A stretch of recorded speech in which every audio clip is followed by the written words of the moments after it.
Nous traiterons aujourd'hui de l'externalisation de la logistique.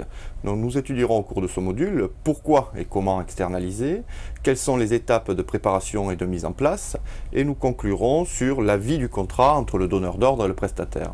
Donc, pour en parler avec nous aujourd'hui, Renaud Fontaine, bonjour. Bonjour. Donc, vous avez travaillé pendant 11 ans chez Geodis sur des projets d'externalisation de la logistique. Et aujourd'hui, vous êtes consultant indépendant et vous conseillez de nombreux chefs d'entreprise dans cette problématique. Tout à fait. Donc, pour entrer dans le vif du sujet, pouvez-vous nous dire dans un premier temps pourquoi externaliser la logistique ?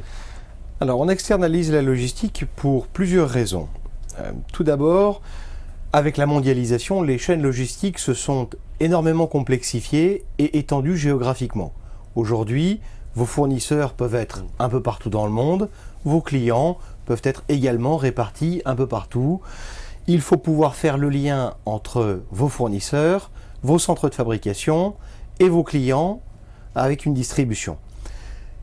Il est devenu donc très difficile pour des entreprises, surtout des entreprises de moyenne taille, de posséder l'ensemble des moyens nécessaires à lier les fournisseurs, les centres de fabrication et les clients. C'est pour cette raison principale qu'aujourd'hui, on fait appel à des prestataires de services logistiques de grandes sociétés qui offrent des services de stockage et de transport pour lier les différents acteurs industriels d'un flux. Donc c'est devenu un vrai métier, en quelque sorte. C'est devenu un vrai métier qui fait appel à des compétences particulières sur des aspects de transport, de douane, des aspects de stockage, et on a besoin de gens qui sont spécifiquement formés pour ça. D'ailleurs, petite anecdote au passage, l'essor des formations supérieures en logistique en France date des années 90, ce qui correspond à la fin de la guerre froide, la chute du mur de Berlin, l'ouverture l'entrée de la Chine dans l'OMC et l'ouverture de ce nouveau pays-usine, comme on l'appelle de temps en temps. Donc ça, c'est une première raison. Y en a-t-il d'autres ? Il y en a d'autres. On cherche bien évidemment à travers l'utilisation d'un prestataire à gagner en flexibilité.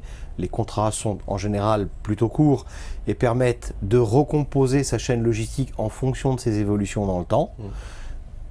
On peut aussi citer le coût, mettre en place des moyens pour soutenir son activité est devenu extrêmement cher et beaucoup d'entreprises ne peuvent plus se permettre d'avoir les moyens de leur logistique.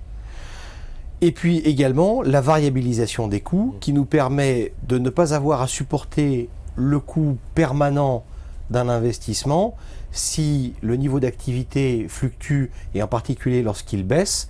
On aime bien voir le coût baisser également, opération que l'on peut réaliser à travers l'utilisation d'un prestataire. Le dernier point, c'est le recentrage sur le cœur de métier.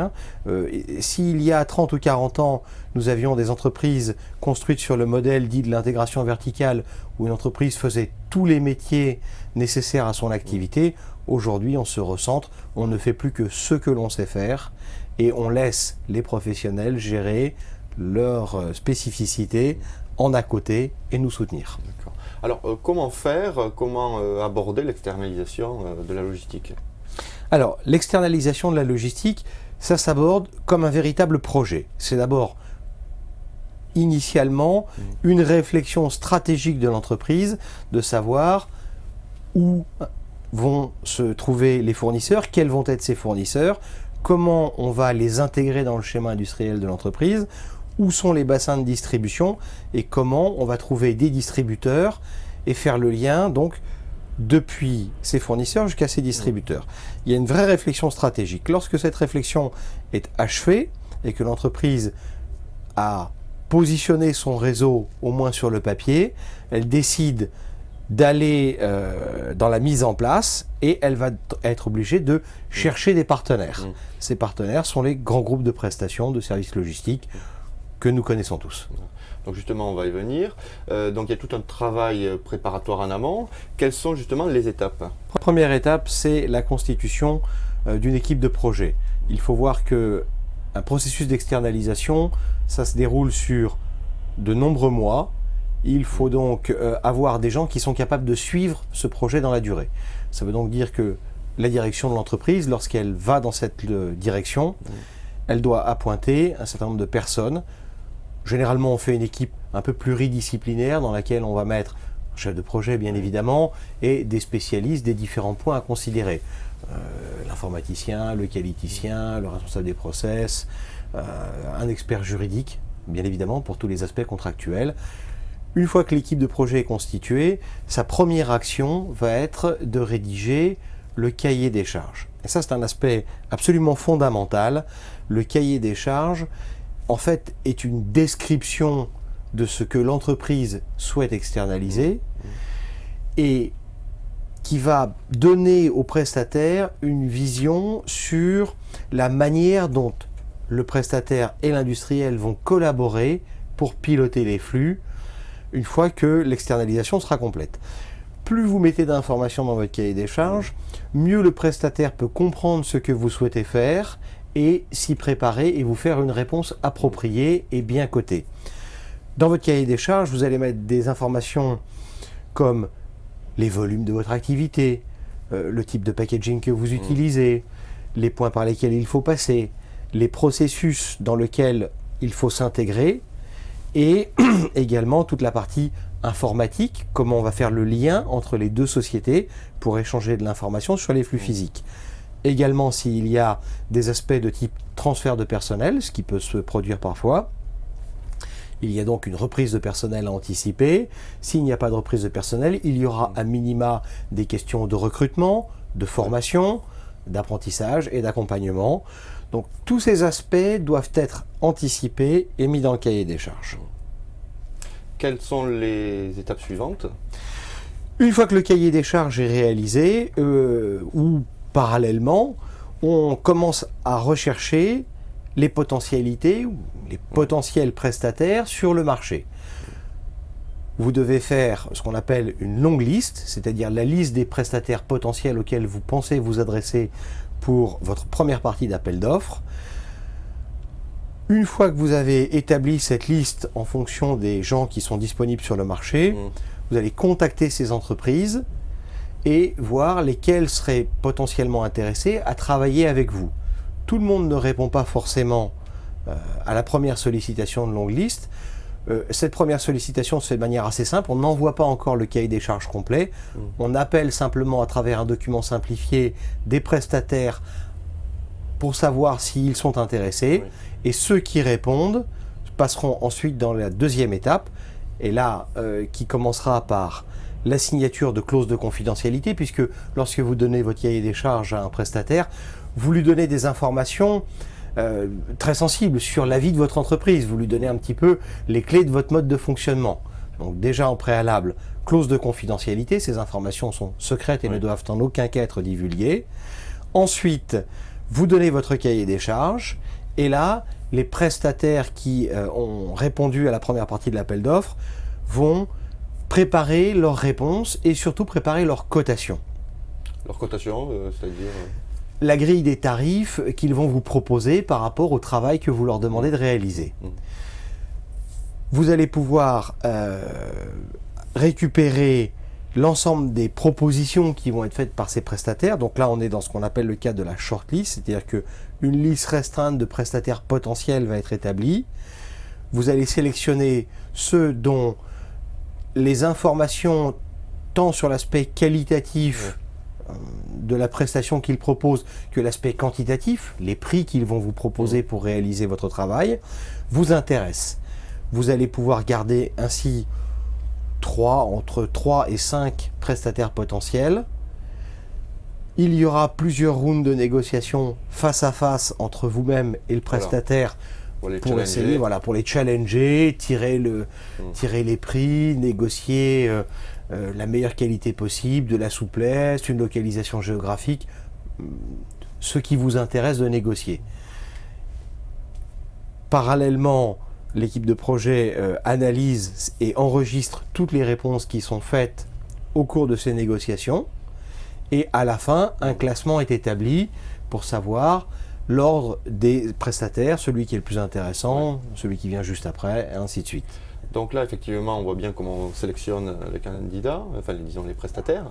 Mais finalement, où les trouver? Est-ce qu'on a toujours l'embarras du choix?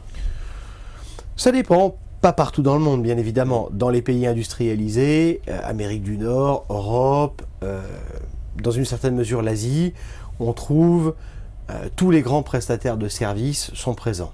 S'ils ne sont pas présents directement, ils le sont à travers des alliances, des partenaires, des sous-traitants majeurs, qui sont des acteurs importants à l'échelle locale. Dans certains endroits du monde, il est évident que le nombre de prestataires potentiels se réduit très sensiblement. Il y a donc une vraie question à savoir, est-ce que je fais un projet d'externalisation dans un endroit où il y a peu de concurrence, des fois peu de transparence? C'est une question assez délicate. Alors justement, sous quel délai se passe cette sélection et comment cela se passe? On lance des appels d'offres? Alors, passer la réflexion stratégique et la décision d'entrer dans l'externalisation, il faut bien considérer que c'est une action qui va prendre plusieurs mois. Rien que la constitution de votre cahier des charges, vous pouvez considérer que c'est une action qui va vous prendre entre 1 et 3 mois suivant la rapidité et les moyens que vous allez mettre pour la rédaction de ce cahier des charges. Passer les étapes, longue liste, sollicitation, short list, établir un ordre potentiel de prestataires, c'est une étape également qui peut durer, on va dire, entre 2 et 4 mois. Donc déjà, vous avez déjà un projet qui peut durer jusqu'à 6 mois, rien que pour passer cette étape de choix, de sélection des prestataires potentiels. Alors par la suite, une fois le prestataire sélectionné, comment se réalise, je dirais, ou comment se passe la réalisation pratique?